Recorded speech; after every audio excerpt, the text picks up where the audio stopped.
everybody, welcome back to my channel. My name is Judy and you are watching Running Sew and Sew, and today it is my first attempt at Friday sews, to get it out on a Friday.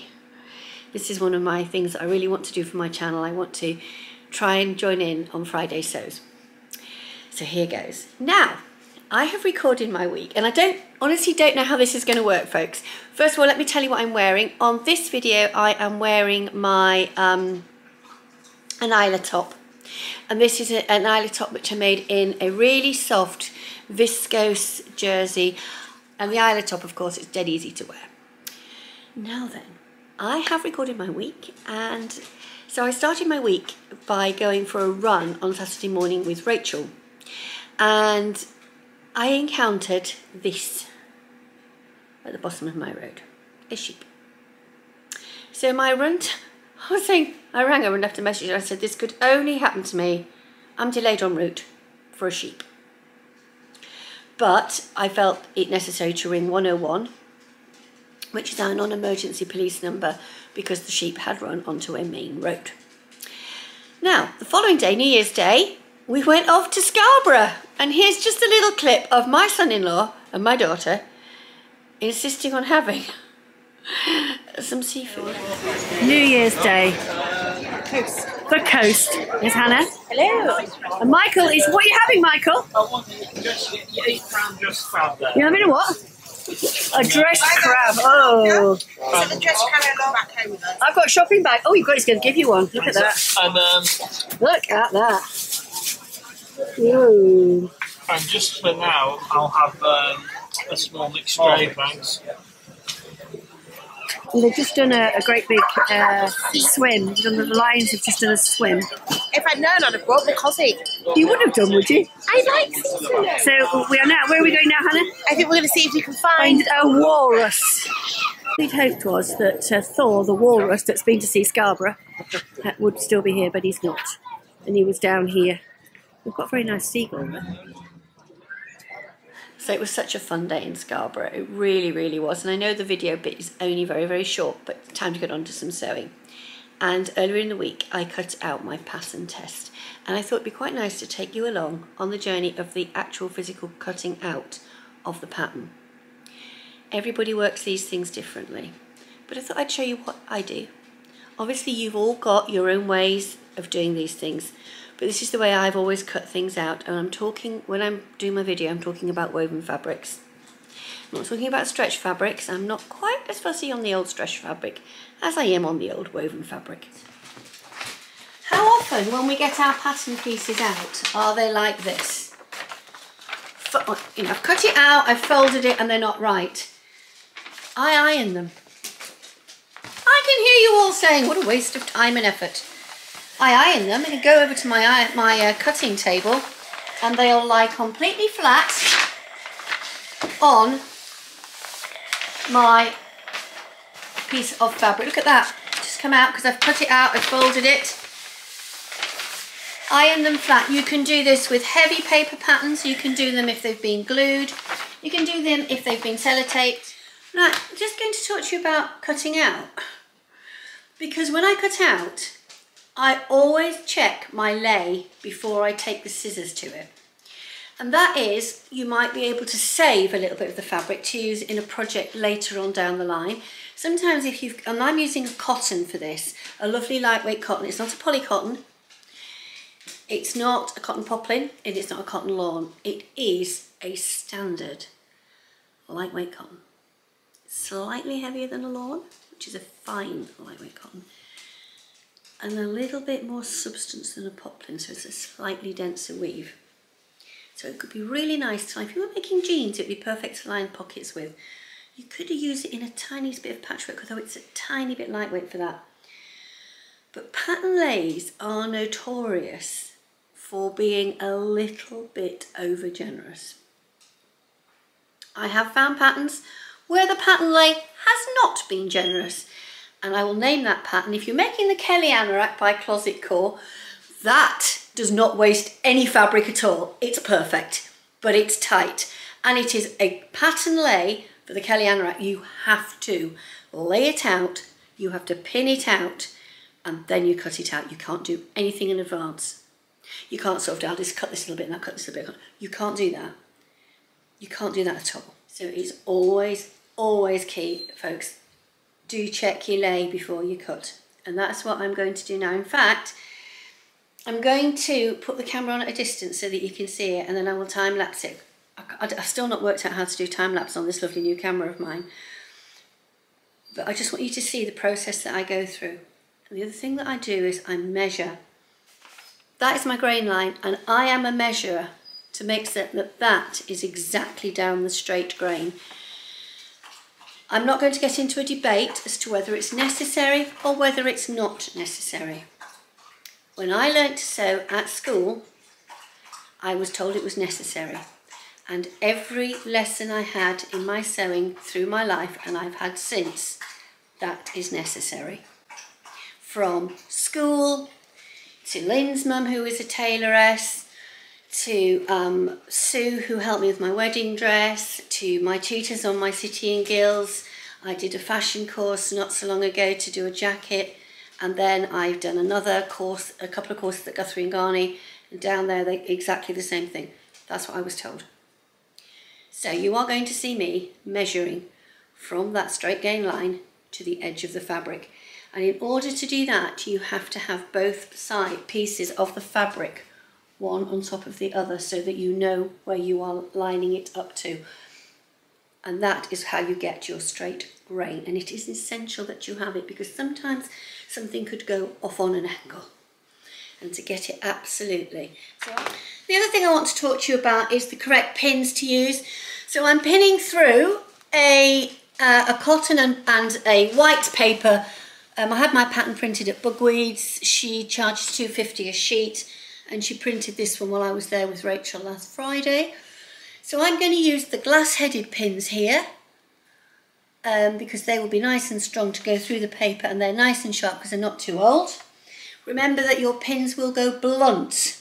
So the more you use your pins on various different types of fabric, they will go blunt, and they should be changed regularly. This pincushion is one that I was given, and it is full of bran. Now technically pincushion should be full of bran because it allows you to keep the needles as sharp as possible for as long as possible. The other thing I use when I'm measuring my straight grain is I use a tape measure that will lie flat on the surface like so. I hope this is going into focus because I'm just, look, there it goes. It lies flat, and all that happens is that the bit pulls out like this, and I can measure across the fabric beautifully like that.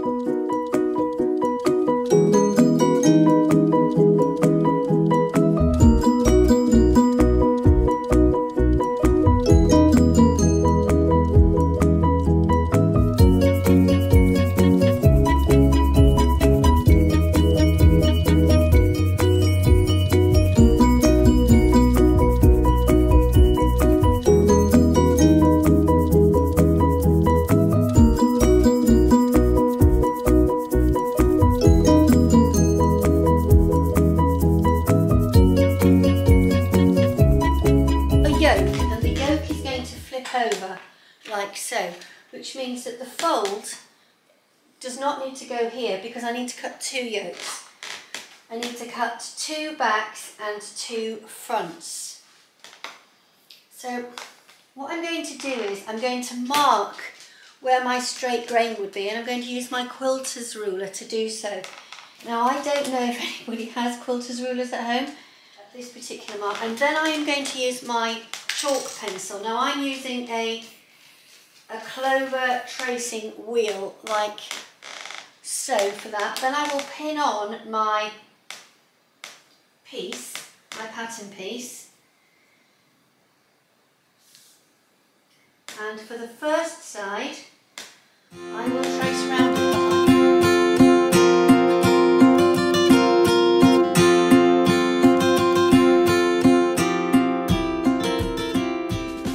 I don't want you all to think that we so-called clever sewists that appear on YouTube always get things right. And as you all know, I've been saying for a very long time, but I've gone wrong. I have gone wrong on a really fundamental thing. Really fundamental. Now, thankfully, I cut out carefully. I went completely wrong on the collar. So I need to cut a top collar and a facing collar and an interfacing collar. I went wrong. And I want to show you why it's so essential not to clip your curves so fine. I've even got a pin in there. Now I thought I could reshape the ends, and I thought, no, this is a pattern test. I'm going to take said pin out, pop it back on my pin cushion. Look what I've done. I've snipped too close, and I'll tell you why.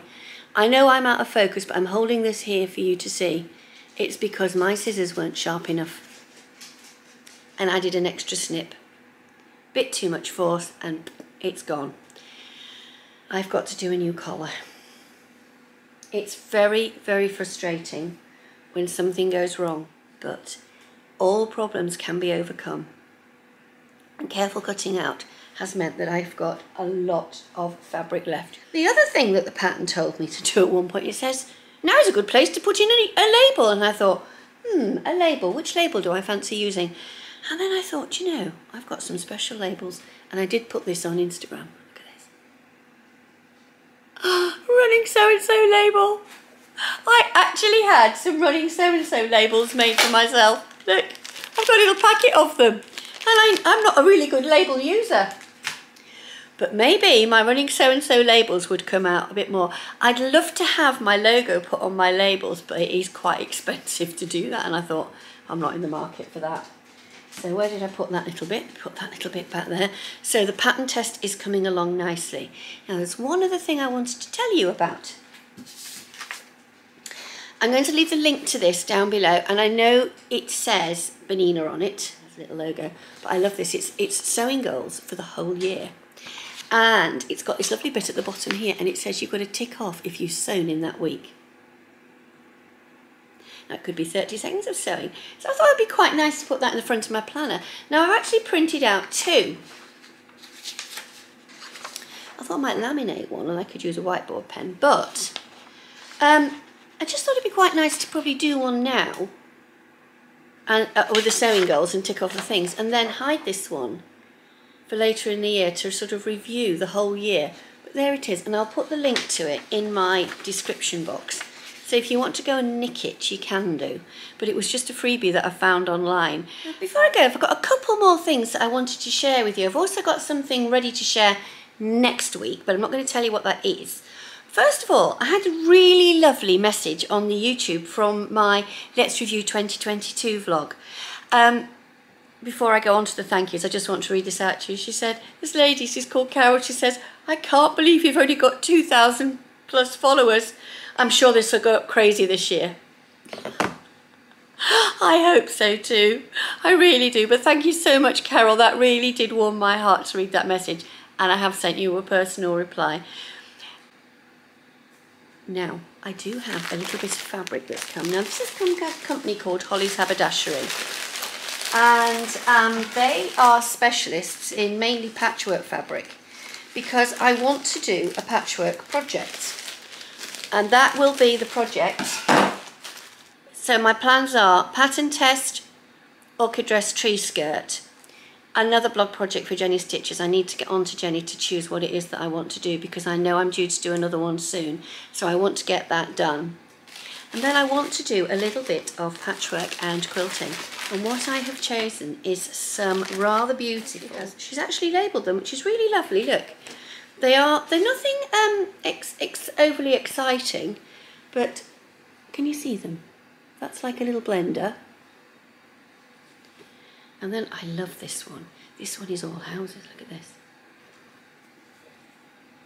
And you're going to get a theme, an idea of the theme of things. Now I've got 2 lots of fabric to do this quilt in, because I've also got some other fabric. This is called, and what she's done is, she's actually labelled the fabrics here. Here.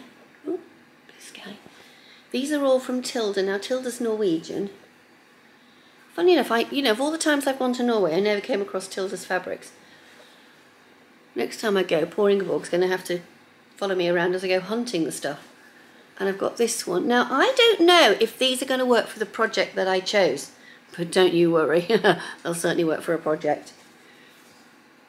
But I haven't bought, knowingly, just randomly, a load of patchwork fabrics for such a long time. And there's the other one. With quite a lot of nice simple blenders. Can you see? So that's what I've done there. So they're quite exciting now. I am going to draw my Friday sews to a close. I'm going to try and upload it today, which is Thursday the 5th. I don't know when it will upload, but these vlogs seem to be uploading overnight. First of all, thank you to everybody that has watched my vlogs over the past week. I've had crazy viewers and it's just been so utterly wonderful. So wonderful to see all those lovely people. It's been absolutely wonderful to see all of you watching my channel and watching my vlogs and making such beautiful comments. Another thing I'm trying to do this year is, if you make a comment on my vlogs, I'm trying my best and I am determined. I don't know how long I'll be able to carry it on for. I want to reply to each one of you personally. Because you've taken the time to write to me, I want to take the time to write to you. Because the world is a give and take place. We need to embrace everybody. We all need to embrace each other as friends. So for now, I'm going to say thank you so much for watching. I hope I didn't bore you too much with the cutting out bit. And just bear in mind, folks, careful cutting out. Don't rush it, don't try and squeeze it. Try and squeeze it in nice and neatly. And then if you do go wrong like me, you'll end up with a nice big piece of fabric to put it right. So for now, have a lovely, lovely week, especially have a lovely weekend. I'll see you all next Friday.